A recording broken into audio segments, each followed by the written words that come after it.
against an attack on Ashe. And it seems like aAa will move through the jungle. She's not going to go for anything there. She will move back towards mid. As you know, it was a very smart idea. You said Anivia going back up top versus Malzahar. Why not? They're both level 7. There's no reason to put somebody else against the person they've been fighting against.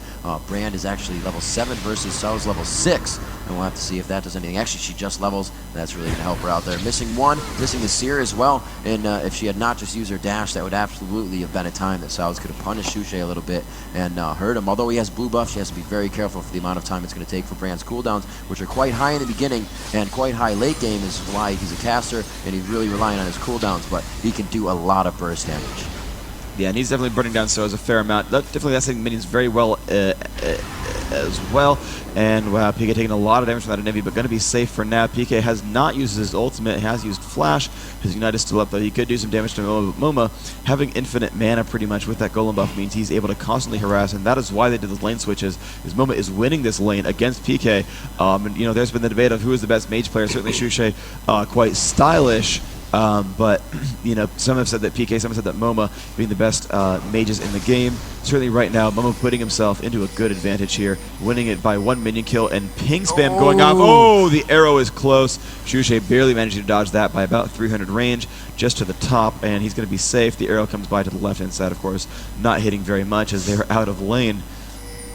And very nice attempt there, you know, working all around the map. Good communication by the teams. They easily would have been taking out Brand. That would have done a good 300, 350 damage. Aurelia with the quick dash on, and she would have been able to really take or do a lot of damage to Brand, especially with her ultimate. And the Conflagrate coming on. It could be coming in here. Where's there going to be an ultimate from Jarvan? It may not need it. The Aurelia doing her ultimate, and there it is, first blood. And it looks like it is going to be Jarvan falling, or Brand falling down. Xuxe to the hands of Jarvan. He will be able to grab the blue buff or reset his if he had it before as well, coming out of the jungle. A very nice job as Cyanide tries to pick up the slack in middle, and that will be the first blood of your game. 11 minutes in, going to AAA as Xuxe was caught a little overextended in his lane by himself. And indeed, Xuxe going 70-0 as I planned, doing well so far.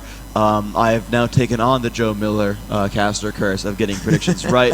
I did that on purpose, though. I do want to see AAA put on a good show. They certainly got you know, a very strong game 2, but a very weak game 1. Looks like they've learned some of their lessons here. Yellow Star just last hitting like a boss. 96 minions, up by 10 on anyone else in that game. Definitely proving him as what I feel to be the best range DPS player in League of Legends right now. Proving at least his mechanical skill. And, ooh, Fnatic actually going, although they've been hawkshotted, they're actually going for the dragon kill. Soaz is far, Anivia, Moma. Soaz has teleport, Moma does not, so Moma's going to be sequestered off to the side, and Fnatic actually going to pick up this one pretty much for free. They have all 5 there, not even attempting to challenge them. They brought the gold back to 13.4 to 13.5. The kill, of course, being concentrated on that Jarvan is nice, but looks like the dragon going to bring that one back in. Yeah, very good job there. The Oracle being picked up very early on Janna. That's going to be able to control the map, and that's exactly what they need. Fnatic has said before that getting that Oracle early has definitely won them some games.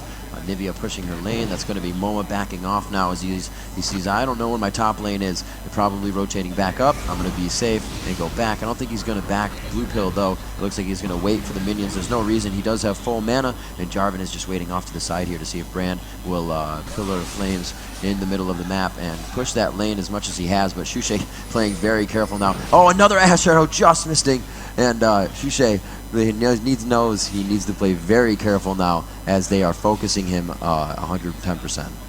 Yeah, they definitely are focusing on keeping Xuxe down. He is the guy who seems to get the most farmed and crush the games. But, you know, it's been really good in AAA. You know, they've banned out the champions they're really worried about. They first picked that Anivia as soon as Malzahar was gone. And, you know, while Xuxe has a lot of champions prepared, he's, you know, that Gragas level of play that we saw, it seems to not be there with his Brand. He does well, of course. He's last hitting. He's fighting some good fights, but you know, I think if you were Gragas, he wouldn't have died there, for example, if you were Alistair the same way. So I think AAA has gone for the right strategy there in banning out Xuxe's champions.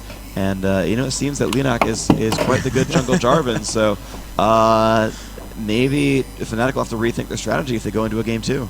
Yep, and XPK is saying, I think Anivia is above me, and they look to bait that out, but Moma has gone back, and Cyanide will go into the bush, and they will be unlucky on finding any champions there. And it looks like an ultimate in middle. Jarvan trying to do what he can here. The Pyroclasm going out, and we're going to see if they can get this down. No, he cannot. Possibly going down. Oh, she just gets an ultimate off and steals a little bit of health back. That's going to help her stay alive. The ultimate from Brand being able to bounce 5 times within enemies and within minions, and really does a lot of damage, increasing in speed every time it hits an enemy opponent. Yeah, I think it was actually a small mistake by Brand to go for Aurelia in that fight. Certainly she was closer into the turret, but Jarvan actually had lower health. And since they were both struck by that Ablaze debuff, he could have stunned either one with that Seer with no problems at all. But as it turns out, got Aurelia super low, got around to 40 health, almost got that math right, but she did, as you say, she healed with that ultimate, and it kept her alive just barely on those minions, and that did good things for soAa's. Jarvan did blow his cooldowns there. He did ult on there, but he had the golem buff at the time, so it's a pretty low cooldown ultimate. You can see that it's already more than halfway back thanks to that. So not really a big waste. They did have Shushei burn a couple of spells. His Ignite was used, his ult used as well. But here comes a fight as soAa's has teleported in, but a perfect flash from PK coming by and leaving before soAa's could land a slow or a stun. Looks like they will go back to the laning phase there. Aurelia kind of forced it down. She wants to come back, though. Seeing the minion kind of giving away Malzahar, knowing XPK, Aurelia knowing XPK now still knows she is going to go back and take some golems to continue to soak up XP. You try for a gank for a while. You want to be able to stay in the game and not lose too much level. She was only gone for a little bit, but she's still going to give herself that experience. Bottom lane just still going back and forth. You can see Janna making her way around Melisande, making sure all the wards are clear down bottom, giving themselves a very good idea of what's going on and how cautious they really need to play in that lane. Looks like that minion actually just took that ultimate that Yellow Star was about to receive, so congratulations to that minion. Lamia just trying to keep poking. Sona doing a great job of keeping that lane on, and we could have a 2v2 situation up top as Cyanide is waiting for somebody to come out, proccing that Powerball. Will he decide to do with it, possibly flash on if she comes out just a little bit more, but Moma not leaving anything to chance, and he's going to stay quite far back. Yeah, he's going to play safely up there, and then he's going to come in and just turn on that Glacial Storm and last hit the rest of those minions pretty safely.